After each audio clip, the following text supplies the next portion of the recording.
हरिओम, ओम नमः शिवाय। दोस्तों, तीतर के द्वारा बताई गई 8 बातें अपनी औलाद को जरूर सिखाएं, कभी गलत काम नहीं करेगी।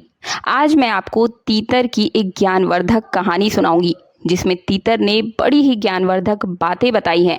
अगर आप अपनी औलाद को सुधारना चाहते हैं तो वीडियो में बताई जाने वाली कहानी को ध्यानपूर्वक सुनिए। तीतर कहता है कि जो भी व्यक्ति जीवन में सुख समृद्धि लाना चाहता है, हमेशा सुखी जीवन जीना चाहता है, तो इन 8 बातों को ध्यान से सुने और अपने बच्चों को भी सुनाए। जो व्यक्ति तीतर की इन 8 बातों को अपने जीवन में उतारता है, उसके जीवन में किसी भी प्रकार का कोई संकट नहीं आ सकता है। ये 8 बातें हम आपको कहानी के माध्यम से बताने जा रहे हैं। वीडियो को पूरा अवश्य देखिएगा। चैनल पर पहली बार आए हैं तो चैनल को सब्सक्राइब जरूर कर दीजिएगा और वीडियो को लाइक कर दीजिएगा और कमेंट बॉक्स में आप अपने इष्ट देव का जयकारा जरूर लगा दीजिएगा। अब आते हैं कहानी पर। दोस्तों, एक जंगल में एक तीतर का जोड़ा रहता था। तीतर की पत्नी बहुत ही भोली भाली थी। वो जो भी बात सुनती हर किसी से कह देती थी। उसके पेट में कोई भी बात नहीं रुकती थी। तीतर के आसपास कई सारे पड़ोसी भी रहते थे। सबको ये बात पता थी कि तीतर की पत्नी के पेट में कोई बात नहीं रुकती है। तीतर अपनी पत्नी की इस आदत से बहुत ही दुखी था। तीतर जंगल में जाता, शिकार करता और अपने बीवी बच्चों के लिए लाता, उनका पालन पोषण करता। उस जंगल में अन्य पक्षी भी रहते थे। उन पक्षियों में एक कौवा था जो कि तीतर के पड़ोस में ही रहता था। कौवा तीतर से कहता कि तीतर भाई, तुम कहाँ जाते हो? अच्छे अच्छे शिकार करके लाते हो और अपने बच्चों को अच्छा अच्छा भोजन भी कराते हो। ऐसा तुम क्या करते हो, मुझे भी बताओ। दोस्तों, ये तीतर कभी अपने पेट का भेद किसी को नहीं देता था, परंतु अपनी पत्नी को जरूर बताता था। उसकी पत्नी को पता था कि उसका तीतर पति कैसे शिकार ढूंढकर उसके लिए भोजन लाता है। दोस्तों, कौवे को तीतर से ये बात पता नहीं चल पाई तो वो उसकी पत्नी के पास गया और पत्नी ने फटाफट कौवे को तीतर द्वारा बताई गई जानकारी बता दी। अब तो कौवा रोजाना तीतर की पत्नी के पास आता और सारी बातें जान लेता। फिर क्या था, तीतर जहां जाता कौवा वहीं जाकर बैठ जाता। देखते ही देखते कई दिन बीत गए। तीतर पूरे दिन भटकता पर खाना ना मिल पाने पर घर आ जाता। जो खाना उसने एकत्रित किया वो खाना भी अब खत्म होने को आया। एक दिन तीतर और उसकी पत्नी में लड़ाई हो गई।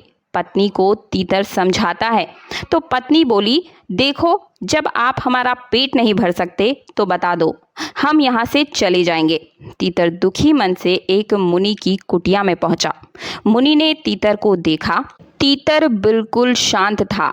तीतर से शांत होने का जब मुनि ने कारण पूछा, मुनि ने तीतर से उसकी शांति का कारण पूछते ही तीतर ने अपनी पत्नी की सारी बातें उस मुनि को बता दी।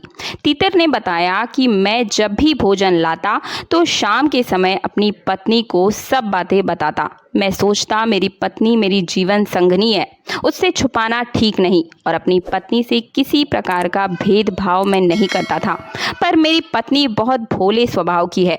वो मेरी सारी बातें पड़ोसी कौवे को बता देती है और उस कौवे की वजह से मुझे पूरे दिन भटकने पर भी भोजन नहीं मिलता। मेरे बच्चे भूखे ही बैठे रहते। तब मुनि ने तीतर से कहा कि तुम्हें अपनी सारी बातें अपनी पत्नी को बतानी ही नहीं चाहिए थी। मुनि बोले, तीतर, आज मैं तुम्हें 7 बातें बताऊंगा। इनको अपने जीवन में गांठ बांध कर रख लेना। पहली बात, ध्यान से सुनिए, अपनी मजबूरी कभी किसी को ना बताएं।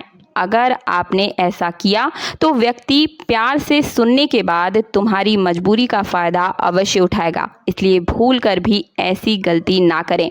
दूसरी जो बात मुनि ने तीतर को बताई वो ये थी कि कभी अपने भूतकाल की गलतियां किसी को भी ना बताएं। अगर आप ऐसा करते हैं तो वो व्यक्ति आपकी हमेशा नीचा दिखाने की कोशिश करेगा, कभी आपको ऊपर नहीं बढ़ने देगा, आपके बने बनाए काम बिगाड़ देगा।